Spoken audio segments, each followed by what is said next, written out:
మనం వాళ్ళందరికీ న్యాయం చేయాలంటే రేపు జరగబోయే ఎన్నికల్లో ఎన్డీఏ ప్రభుత్వం కావాలా.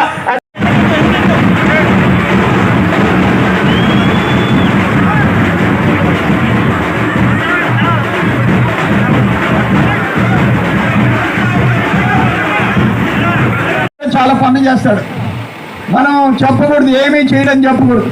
మట్టి ఎత్తేస్తాడు, ఎర్ర మట్టి ఎత్తేస్తాడు, తెల్లరాయి ఎత్తేస్తాడు, టోల్ గేట్లు పెడతాడు, వందల వేల కోట్ల రూపాయలు సంపాదిస్తాడు, భూకుంభకోణం చేస్తాడు. 2 ఎంఆర్ఓ సస్పెండ్ చేయించాడు. వెంకటాచలం ఎంఆర్ఓ ప్రసాద్ సస్పెండ్ అయిపోయినాడు. అక్కడ స్వాతి 3.5 సంవత్సరం అయింది, పదల్పూర్ ఎంఆర్ఓ సస్పెండ్ అయిపోయి 5 మంది జైలుకి పోయినారు. నిన్నగాక మొన్న 10 రోజుల క్రితం పంటపాలెంలో 4,000 చిల్లర బ్రాంతి సీసాలు దొరికినాయి.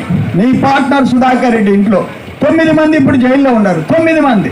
అక్కడ ఇరువురులో నీ శిష్యుడు రాజారెడ్డి రైస్ మిల్లో 2,300 సీసాలు దొరికినాయి. ఆడ 8 మంది జైలుకిపోయినారు.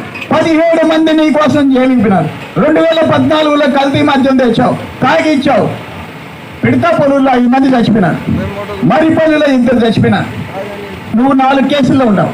నీ 1 కోటి రూపాయలు గోవా, పాండిచ్చేరి, తమిళనాడు, కర్ణాటక పరిస్థితి తెచ్చేదానికి జగన్మోహన్ రెడ్డి సిద్ధంగా ఉన్నాడని చెప్పేసి నేను మనవి చేస్తున్నాను. చంద్రబాబు నాయుడు గారు, పవన్ కళ్యాణ్ గారు దాన్ని బాగా స్టడీ చేశారు.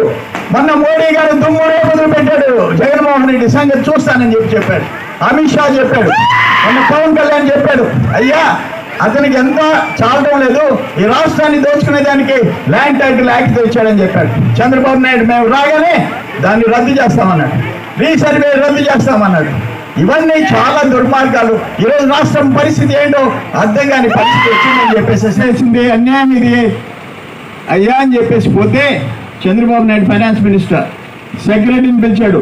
బ్రదర్ చెప్పింది న్యాయం అనిపిస్తుంది, రాజమండ్రి కాకినాడలో లక్షిస్తున్నారంటే 24 గంటల్లో ఆయన చెప్పిన మాట 24 గంటల్లో పరిష్కరించండి.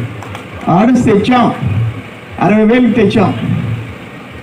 చంద్రబాబు నాయుడు గారి దగ్గర 18లో 1 చుక్క పెన్నాకి రాకపోతే 1 చుక్క పెన్నా నదికి 1 చుక్క 48.5 టీఎంసీలు చంద్రబాబు నాయుడు గారు ముఖ్యమంత్రి ఆదేశాలతో తెచ్చి 4 ఫుట్లు 4.5 ఫుట్లు పండించాం. 4.5 లక్షల ఎకరాలు పండించాం.